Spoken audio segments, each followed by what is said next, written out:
I just wanted to go over this. Now, it's a video, but I'm not going to play the video or anything like that. But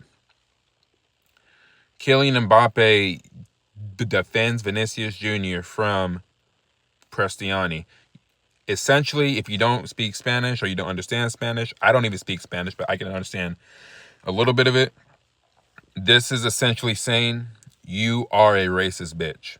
You are a racist bitch. And good on you for saying that, because Prestiani is a racist bitch, bro. There's no reason why you should be saying stuff underneath your breath. Be a man and actually say what you got to say, bro. I'm not saying be racist, but be a man and say what you got to say. Why are you hiding underneath? Because you know it, if the cameras catch what you're saying, you could be out for an extended period of time. But the downside about that was, bro, not just Mbappe heard you and Vinny heard you, your teammates probably heard you too. So we don't know what was said, but it wasn't necessarily the nicest thing in the world, right? It was racism. The guy said something racist. The guy ticked off the black players, and there's black players on Benfica too. And that is the wildest part about all this stuff, right? Is that we've seen issues in Portugal with Porto, with their players up there, with some black players clashing with the fans.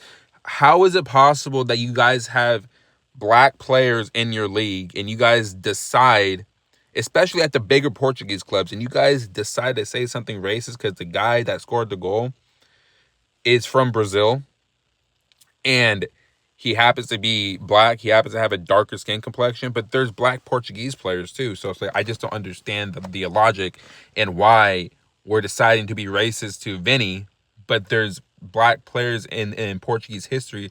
One of their greatest players, Eusebio, what was his skin color? This is what I'm saying.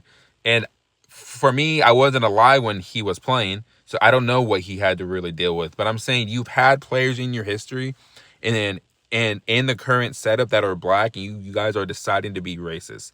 It's wild to me. It's absolutely insane to me. So, Prestiani, you are a racist bitch, bro. And I hope this is your last game of professional football, because you don't deserve to be on the pitch with these kind of caliber of players if you're going to bitch and moan because Vinicius Jr. is doing his celebration in the corner. Do something about it. Stop the guy. You know, make it hard for him to cut in on that left side. Make it hard for him to link up with Mbappe. Have you guys ever thought about that? No, because they were terrorizing you guys all game, and you're lucky it wasn't 5 or 6. So the racism shit is just an excuse because they got torn apart, but the score was only 1-0. Can you imagine what's going to happen in Madrid?